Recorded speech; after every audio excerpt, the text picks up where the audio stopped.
Welcome to Moments in Time and Space, a microfiction podcast, bringing you tales of horror and suspense with your host, Aaron Maracle.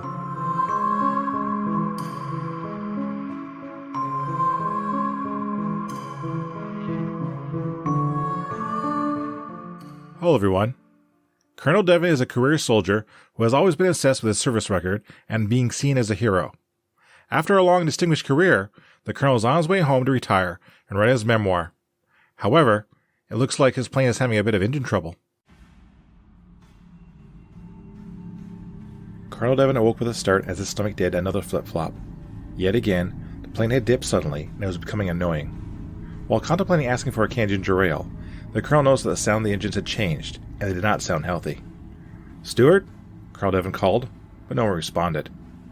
He unbuckled his seatbelt and stood up.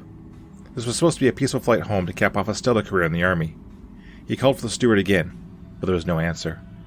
Annoyed, Colonel Devon began to make his way towards the front of the plane. As he stepped into the gallery, the plane lurched again, and the colonel steadied himself on the bulkhead. The limp body of the steward rolled into his feet. The man's pale face was frozen in a twisted look of horror and agony. Colonel Devon was startled by the sight of the corpse, but kept his composure. He made his way to the cockpit and opened the door. "What the hell is going on with the plane?" barked the colonel. Neither pilot offered a response. The colonel reached out and gave the lead pilot's shoulder a shake. The man slumped forward in his chair without any resistance. Colonel Devon pulled him back and saw that the man was dead. His face had the same look of twisted horror as the steward. The co-pilot was in the same condition. A quick scan of the instrument showed the plane was set on autopilot, but the occasional dips did not give the colonel much faith in the automated control. With no idea where the plane was or how to radio for help, Colonel Devon made the decision to get off this potential death trap. He left the cockpit and fished out a parachute from the storage locker. He had gotten out of worse situations than this, and he remembered enough of his basic jump training to like his chances of surviving. Satisfied his parachute was secure, Colonel Devon popped open the door of the plane and leapt to safety. Free from the confines of the plane, Colonel Devon plummeted towards the earth. With the wind whistling in his ears, the colonel thought the story would only add to his legend of a depressive career. Without warning, Colonel Devon found himself once again standing in the aisle of the doomed plane.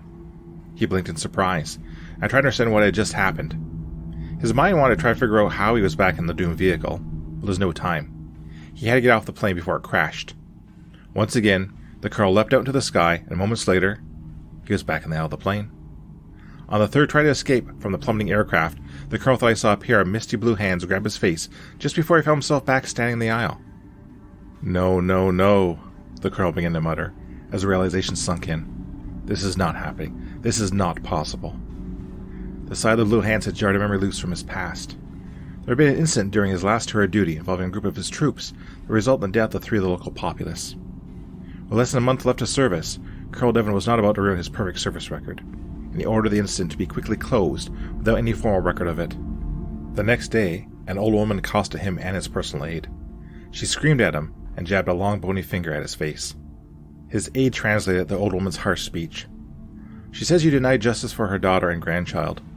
You must pay for what you have done. Now she is uttering an ancient curse. She is calling on the Azure demon to grant her revenge, and wants you to suffer a terrible death." The colonel pushed past the old woman and thought his aide was foolish to even mention such nonsense. Curses and demons were not real. "There is no way I'm going to burn alive," the colonel said, and he pulled out his service revolver. Some may say this was the coward's way out, but a quick death was preferable to perishing in a fiery wreck. Colonel Devon took a deep breath and put the gun to his temple. He closed his eyes and pulled the trigger. The gun went off, but there was no pain. Slowly, the colonel opened his eyes, and the hazy finger of azure mist was standing before him. It had large eyes, long fangs, and its mouth was pulled back in a mocking smile. The apparition held up its right hand to show it was holding a bullet between 2 of its fingers. The azure apparition shook its head and tossed the bullet away.